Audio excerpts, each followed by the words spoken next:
atau kandungan gitu. Jadi kandungan makna kan suka kita itu tahlil la ilaha illallah, la ilaha illallah. Apa maknanya? Apa artinya?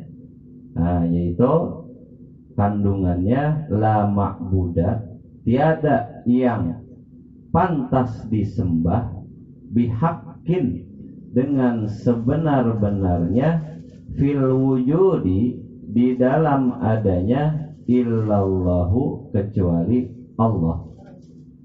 Nama Tuhan yaitu Allah. Nah, jadi maknanya kalau memang ini pengen kita pakai, tapi seharusnya memang dipakai. Biar kenapa ada makna kadang-kadang begini. Apa sih fungsinya makna? Nah, dalam hikam, yaitu kitab hikam karangan Ibnu Athaillah Al-Askandari, seseorang mau ngeresep amalan. Yang ngeresep amalan tuh apabila orang tuh ketika melafazkan sesuatu maknanya tahu gitu. Jadi maknanya tahu. Kalau dia maknanya tahu, itu resepan yang dia ucapin benar-benar nyampe gitu rasanya. Kayak misalnya ada pelajaran tadabbur Quran. Jadi kadang-kadang kan baca beda baca. Begini, ada orang yang belajar emang bukan dikit, banyak. Belajar kayak ilmu hikmah, ilmu kebal, ilmu bisa terbang, ilmu bisa ngobatin orang. Nah, kalau kita tanya atau kita pelajari, itu potongan-potongan ayat Quran gitu isinya. Itu buat apa dia pakai? Buat zikiran. Jadi kok beda? Kalau kita baca Quran kan banyakan kita tuh. Kalau dia mah sepotong-sepotong doang. Nah, tapi kok bisa beda khasiatnya? Apa yang bikin beda? Yang bikin beda pertama dia tahu maknanya, kedua dia resepin rasanya. Kayak misalnya fungsi apa? Bismillahilladzi la yadurru ma'asmihi syai'un fil ardi wala fis sama wa huwas samiul alim. Begitu zikirannya, tapi ngeresep. Nah, itu fungsinya luar biasa. Gitu. Maknanya, artinya juga luar biasa, fungsinya juga luar biasa. Nah, jadi bedanya mana sih? Kita tahu makna fungsionalnya tuh kalau kita melafazkan sesuatu artinya tahu. Jadi paling enggak gini. Terus apaan nih hikmahnya buat kita pelajaran yang kita pelajari? Kalau pengen benar-benar dapat bahasanya tentang Quran dah. Belajar alif-alifan udah bisa. Tahu huruf udah. Belajar tajwid udah. Baca lambat udah, baca cepet udah, ngederes juga udah, hataman juga udah, kan gitu. Apa lagi yang kurang? Makna, arti, maknanya. Kalau kita bisa baca, kan ada Quran terjemahan tuh. Nah, itu iseng-iseng baca dah, iseng-iseng gitu. Buka kebet, bisa baca tuh pinggirannya baca. Tapi itu baru arti, bukan tafsir. Jangan menafsirkan dari terjemahan. Koslet hasilnya. Jadi artinya aja, kan suka ada arti itu per ayat. Nah, tapi jangan menafsirkan terus kemudian karena kita dikit ilmu, kita mahamin sendiri. Nah, ini jangan bahaya. Jadi ya nggak boleh. Jadi nafsirin Quran kudu ada guru. Harus ada ilmu juga, balagohnya, ma'aninya, manteknya, segala rupanya itu harus. Oh, kalau untuk nafsir, kalau untuk nafsirin. Tapi kalau untuk artinya doang nggak apa-apa kita baca. Ini apaan sih nih ayat ini nih? Ini surat Al-Baqarah nih tentang apaan sih nih? gitu. Nggak apa-apa biar kata seliwat-seliwat gitu kita baca, kan itu mah kisah Al-Baqarah. Kenapa sih dinamain Al-Baqarah? Kan sapi gitu ya, kok ada di Quran. Ngapain sih Luqman, kan bukan siapa-siapa, bukan nabi. Nah kan gitu. Kenapa sih apa namanya semut? Nah kan begitu. Nah itu iseng-iseng aja, cuman tahu maknanya. Nah ketika memang dia tahu maknanya, itu bakalan beda rasanya gitu. Akan ribet bacanya, jadi pelan-pelan bacanya seayat. Tuh artinya apaan sih, iseng-iseng lihat di situ tuh gitu. Nah jadi fungsi makna itu untuk biar supaya ketika kita baca lafaz terutama Quran itu ada rasanya.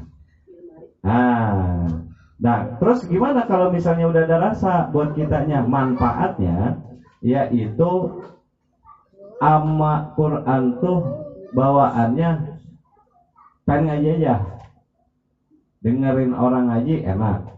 Terus bawaannya kita kedorong aja pengen ngaji, jajal gitu. Nggak jauh-jauh banget sama Quran gitu. Jajal, misalnya susah banget nih baca Quran, ya udah. Langkah pertamanya baca aja artinya. Biar kata patah-patah belum paham banget tajwid, belum panjang pendek, nggak apa-apa, baca aja tuh. Nah artinya tuh alif lam mim dzalikal kitabul la raiba fihi hudal lil muttaqin. Nah itu lihat tuh di situ tuh. Nah, arti-artinya kan di terjemahan itu. Nah itu fungsi makna. Nah ini makna la ilaha illallah, apa maknanya? Nah ini kalau bisa itu diarti barengin kalau bisa ini. Kayak orang mau sholat. Iya. Misalnya la ilaha illallah tapi diarti la ma'budu bihaqqin fil wujudi illallah, la ma'budu bihaqqin fil wujudi illallah, la ma'budu bihaqqin fil wujudi illallah. Sama kan? La ma'budu bihaqqin fil wujudi illallah, la ma'budu bihaqqin fil wujudi illallah, la ma'budu bihaqqin fil wujudi illallah, la ilaha illallah, la ma'budu bihaqqin fil wujudi illallah. Ya begitu. Iya maksudnya pendek tapi artinya kepanjangan ya. Tapi juga tadi ya, kalau udah biasa mah enggak ya. Tidak ada pembarunya kayaknya panjang. Nah. Yang lama berat. Tapi kan udah biasa nggak bisa. Iya, kayaknya. Dulu dia sawit udah jadi begitu. Nah iya, jadi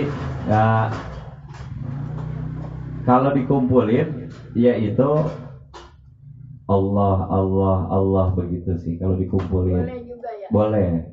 Jadi la ilaha illallah Allah. Jadi kayak apa ya? Kayak orang ngawang dah. Ya ada Tuhan ya. Boleh. Jadi hati jangan kemana-mana gitu. Jangan kemana-mana. Iya, hati itu. Ada isinya. Iya, kalau bisa sih ya itu tadi la ilaha illallah la ma'budu bihaqqin illallah fil wujudi illallah la ma'budu bihaqqin fil wujudi illallah la ma'budu bihaqqin fil wujudi illallah gitu kalau bisa. Kalau ikan namanya latihan, ntar mah kalau udah biasa ya kayak qasidah kan lama-lama bisa. Nah, ini makna la ilaha illallah fi bayani miftahil jannah. Kalimat la ilaha illallah itu juga kalimat kuncinya surga. Kenapa sih bisa disebut kunci surga? Kan miftahul jannah, kuncinya surga. Itulah ilaha illallah kan gitu ya. Nah kan baru suka baca begitu. Nah miftah itu artinya alat pembuka. Alat pembuka sama dengan kunci bahasanya gitu. Jadi patahak tuh artinya buka, miftah tuh alat buka, ya sama dengan kunci bahasa kita. Jadi miftahul jannah ini juga kalimat la ilaha illallah pembuka pintu surga. Kenapa bisa disebut kuncinya surga? Karena siapapun orangnya, biar kata dia ahli maksiat, biar kata dia nggak mau ibadah sama Allah selama hidupnya, tapi dia ada di hatinya la ilaha illallah, tetap masuk surga, tuh begitu. Makanya disebutnya kunci. Cuman cara masuk pintu surga kan beda-beda, macam-macam. Ada yang kemarin kan, ada yang ngelos aja, ada yang ngerangkak-ngerangkak, ada yang lari, ada yang dibawa buruk, ada juga yang dimasukin di neraka dulu, ada yang di pinggiran neraka dulu, ada yang di jurang neraka dulu. Tapi selama dia iman kepada Allah, kalimatnya la ilaha illallah, tiada Tuhan selain Allah di hatinya, maka itu menjadi kuncinya dia bisa masuk surga begitu. Nah, bakalan kekunci itu surga kalau dia tuh enggak iman sama Allah, di hatinya tuh enggak ada la ilaha illallahnya. Nah, jadi begitu maknanya. Wahya kalimatut tauhid, dia itu juga termasuk kalimat tauhid. Apa nih kalimat tauhid? Kalimat yang mengesahkan Allah.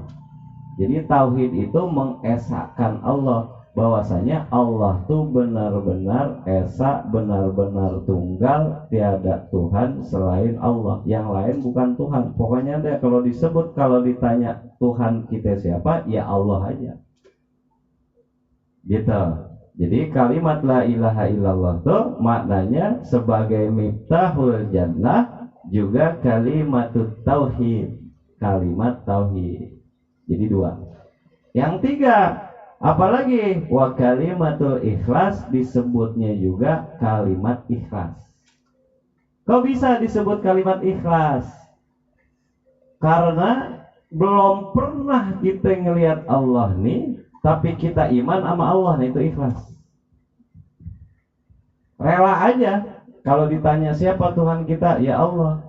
Terus kita zikiran, terus kita ada perintah sholat gitu. Pokoknya udah nurut aja dah. Kenapa bisa disebut begitu? Karena bagian dari kalimatul ikhlas, kalimat ikhlas. Wa kalimatun najah, yang keempat, dia juga termasuk kalimat yang nanti bisa ngancurin. Ngancurin apaan? Ngancurin segala dosa-dosa kita gitu. Pelebur. Jadi penolong juga. Ada kalimat di hati kita, la ilaha illallah, tiada Tuhan selain Allah tuh. Makanya disebut, biar kata sebiji zarrah imannya, setitik itu tuh, biji sawi apa? Iya, bahasanya biar kata setitik biji sawi bakal masuk surga. Ya emang iya kuncinya la ilaha illallah.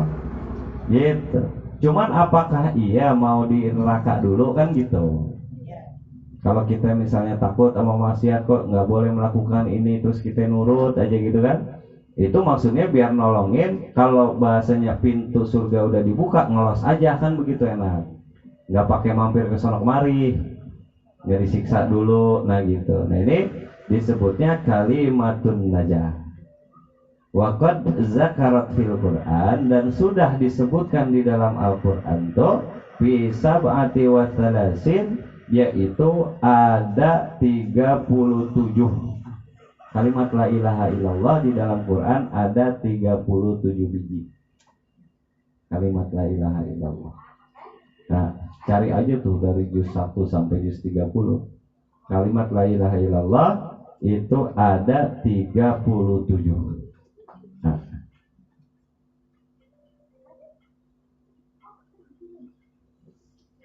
Makna la ilaha illallah la ma'budu bihaqqin itu maksudnya la yastahiqu ayyadhillallahu kulla syai'in illallah. Tiada yang paling hak disembah atas seluruhnya perkara itu kecuali Allah. Karena dulu mah banyak kan Tuhan pemberi makan, Tuhan ngasih air, Tuhan hujan, Tuhan begitu tuh zaman dulu. Berhala-berhala tuh begitu modelnya. Zaman dulu ini Tuhan kemakmuran, namanya Lata. Ini Tuhan pemberi rizki, namanya Uzza. Nah begitu dulu mah. Iya, dinamain sama dia, dibersihin sama dia, dikasih makan sama dia, padahal diem aja tuh. Sampai di dalam Ka'bah kan dulu. Di dalam Ka'bah tuh ditaruh tuh sama Abu Lahabnya. Abu Jahal, ini Abu Jahal tuh. Nah itu dinama-namain tuh. Nah ini la yastahiqu ayyadilallahu kulla syai'in illallah. Nggak ada yang paling hak disembah tuh terhadap seluruh perkara tuh kecuali Allah. Nah itu makna la ilaha illallah.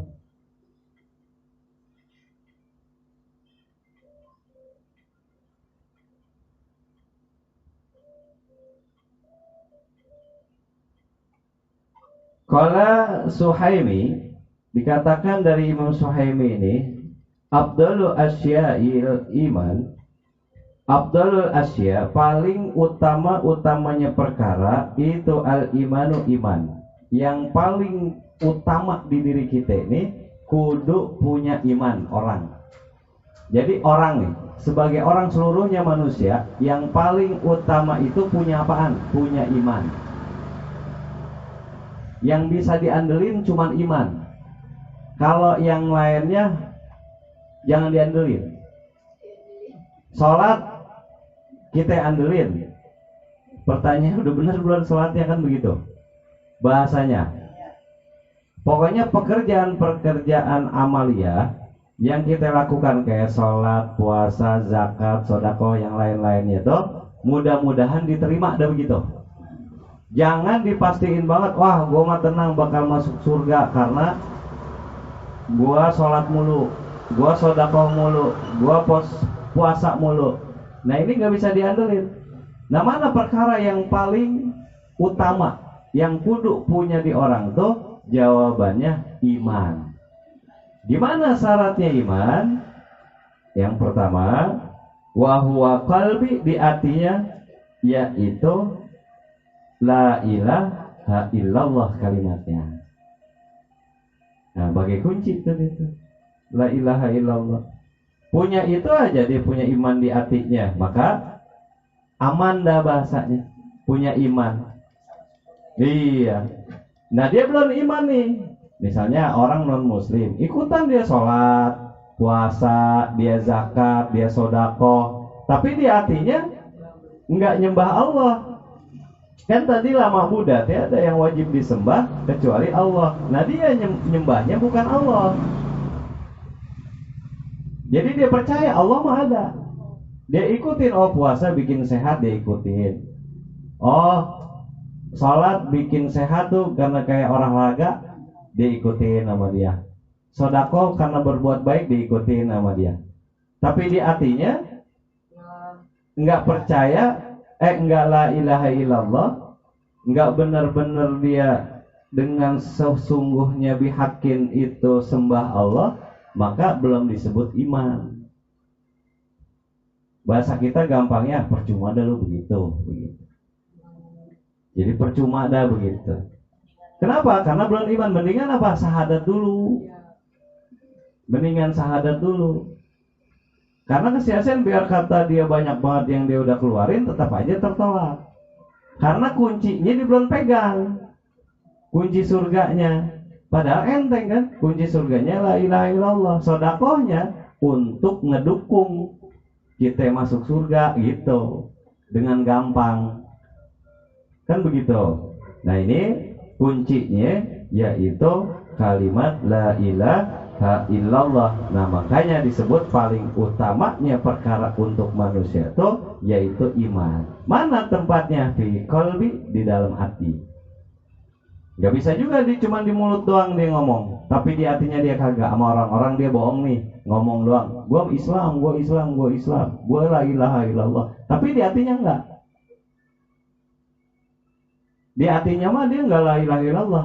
Mana yang taunya? Enggak mau nyembah, enggak mau ngikutin perintah Allah. Iman dong di mulut nih, gua Islam. Tapi apa yang disuruh Allah dia enggak kerjain. Salat kagak, puasa kagak, apa aja kagak dah. Yang wajib-wajib kagak. Makanya kalimatnya la ma'budah. Ma'budah tuh sembah. Nah kalau sembah, makanya inti poin dari sholat itu ketika orang mau sujud kan kayak orang nyembah.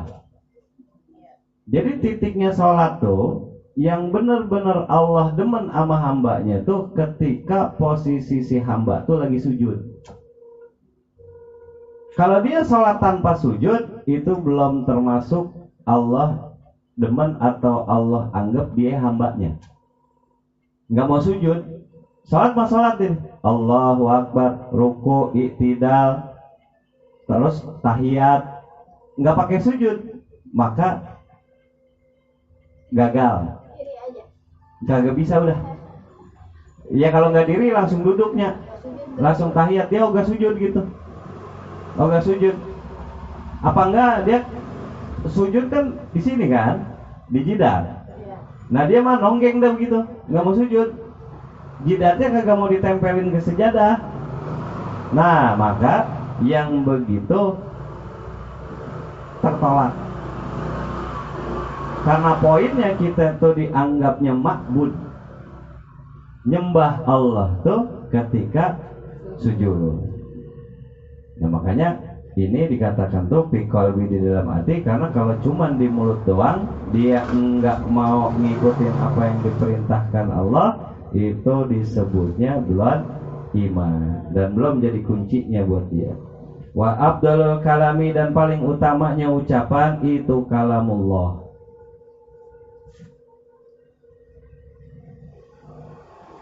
Jadi wa afdalul kalami, paling utama-utamanya ucapan, mana sini kalimat utama-utamanya, paling kalimat yang paling cakep, yang paling berfaedah tuh kalimat, yaitu kalamullah. Mana ya kalamullah? Wa afdaluhu al-Qur'an, yaitu yang di Quran tuh kalamullah. Kalamullah tuh Al-Qur'an, firman Allah lah gitu. Bahasanya kan firman Allah.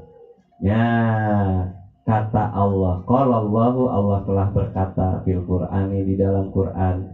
Nah, mana yang kalimat yang paling baik, yang paling bagus, yaitu kalimat-kalimat yang ada di Al-Qur'an. Kalimatnya. Nah, mulai dari bismillah, alhamdulillah sampai ujungnya tuh An-Nas. Nah, sampai ujungnya di situ tuh kalimat-kalimat yang paling bagus, yang paling cakep di Quran. Nah, wa afdalul kalami ba'dahu, yang paling mana lagi kalimat yang paling bagus selain Quran, yang paling cakep kalimat, yang paling bagus kalimat ba'dahu setelah tuh Quran, itu la ilaha illallah, kalimat la ilaha illallah. Gitu. Bahya, maka kalimat la ilaha illallah tuh afdalu, lebih utama, minal hamdi, dari kalimat pujian. Gitu. Dari alhamdulillah, la ilaha illallah, alhamdulillah gitu. Kalau mau dicakepin lagi, ketika kita bersyukur la ilaha illallah, kan dikasih suka begitu ya, la ilaha illallah, lu baik banget sih sama gua kan gitu ya. Kalau Betawi biasanya dibahasain begitu tuh. Kalau dapat gitu, la ilaha illallah, ya Allah, alhamdulillah, itu cakep. Kalimat itu cakep gitu kan? Ya. Sebutannya bagus, ada la ilaha illallahnya, karena kalimat yang paling baik dari pujian tuh, dari alhamdulillah, yaitu kalimatnya la ilaha illallah setelah kalimat Al-Qur'an. Paling cakep Al-Quran, kalimat keduanya la ilaha illallah, terus kemudian alhamdulillah, kalimat pujian. Nah begitu. Ini hadisnya sahih. Nah hadisnya sahih disebutnya.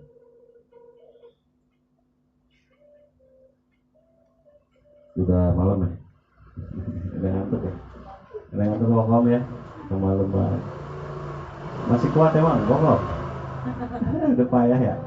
Oh iya sih. Oh ya udah, itu dulu deh ya.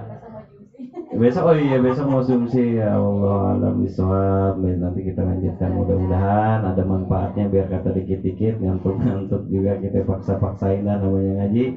Mudah-mudahan dengan duduknya kita, kumpulnya kita, silaturahmi kita, mudah-mudahan apapun